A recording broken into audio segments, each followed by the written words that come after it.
निश्चय ही न्याय मंदिर को हमने गरीबों और जरूरतमंदों का शरण स्थल बनाया है। जो कोई अपने या किसी अन्य के पुत्र का पालन पोषण करता है, वह मानो मेरे ही पुत्र का पोषण करता है। उसे पर मेरा प्रताप, मेरी स्निग्ध करुणा और विश्व में व्याप्त मेरी दया आश्रय पाती है।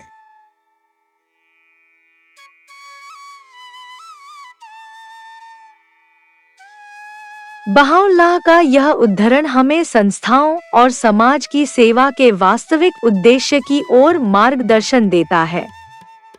जब वे कहते हैं, निश्चय ही न्याय मंदिर को हमने गरीबों और जरूरतमंदों का शरण स्थल बनाया है, तो इसका अर्थ केवल किसी भवन या प्रशासनिक व्यवस्था से नहीं है, बल्कि उन बहाई संस्थाओं और परिषदों से है जिनका दायित्व मानवता की सेवा, न्याय की स्थापना और लोगों के कल्याण को बढ़ावा देना है।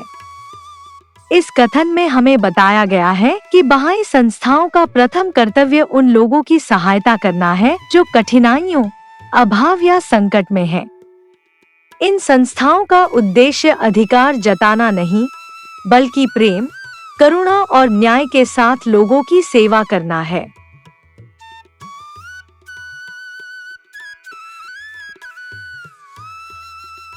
इसके बाद बहाउल्लाह कहते हैं कि जो कोई अपने या किसी अन्य के पुत्र का पालन पोषण करता है, वह मानो मेरे ही पुत्र का पोषण करता है।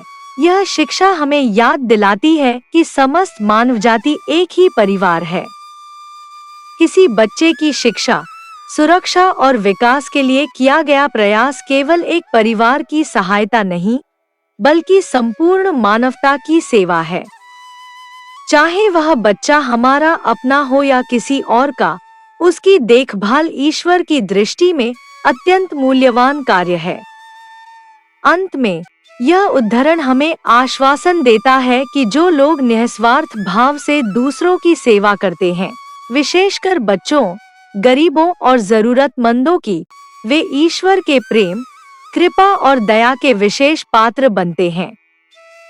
इस प्रकार यह उद्धरण हमें एक ऐसे समाज के निर्माण के लिए प्रेरित करता है जहां संस्थाएं न्याय और करुणा का केंद्र हों और प्रत्येक व्यक्ति मानवता के प्रति अपनी जिम्मेदारी को समझते हुए सेवा और प्रेम का जीवन जिए।